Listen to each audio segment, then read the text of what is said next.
the core of all great men. If you read these articles and books and biographies of all these great men, if you know these stories of men and women who dedicated their whole life irresistibly to an idea that they loved, you'll be fascinated. Really, these grand stories fascinate me. It would fascinate anybody. What is this core of all great men? It seems to be like some true and deeply meaningful living, the full potential of living and for living. Life is really loving something, isn't it? That is true in the sense that the thinker has seen a thing. He has seen it. He wants it by his own eyes and mind and heart. And loving it as reason enough to spend his whole life exploring that thing seen. So many stories are there, so many of these great, around 400, 500 men only among maybe 10 billion people who turned the world, gave us this incredible world.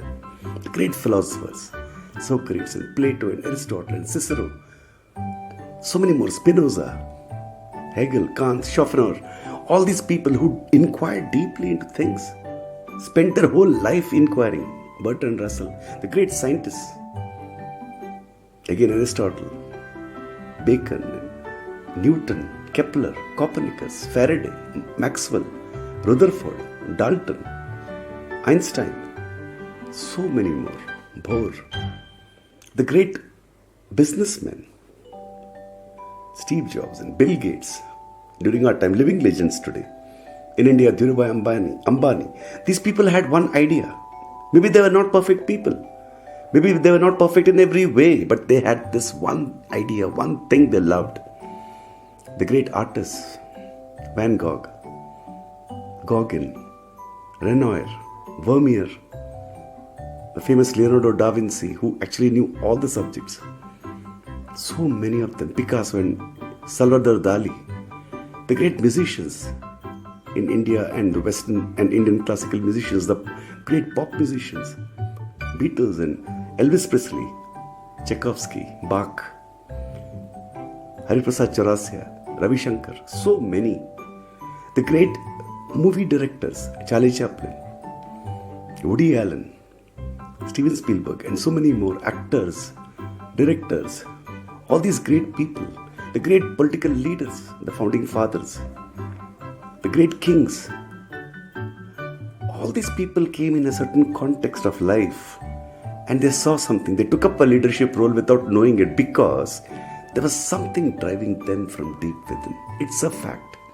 You look at their life, it's so clear. It's so clear. You're just expecting that person, he grows up, falls in love with something, spends his 30, 40 years in that. Sometimes short lives.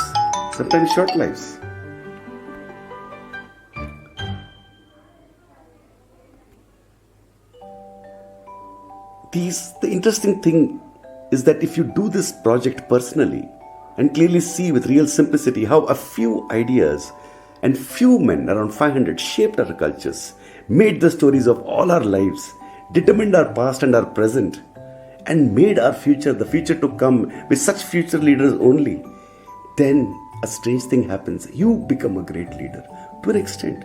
To your full best capacity, at least you're absolutely inspired to give your best. And you also see, when you read all the great leaders, because behind a leader is an idea, he fell in love with it. And isn't that the best education you can get? If you know the core of all great lives, imagine. If you know the core of all great lives, let's say 300, 400 biographies, if you read, won't you get all the ideas that shaped the world? Isn't this a fantastic education which will complement your own school syllabus and university syllabus? This is the point.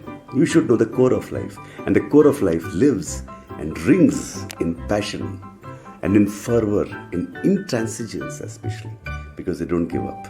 Great leaders never give up. Only the paranoid survive, right? Thank you.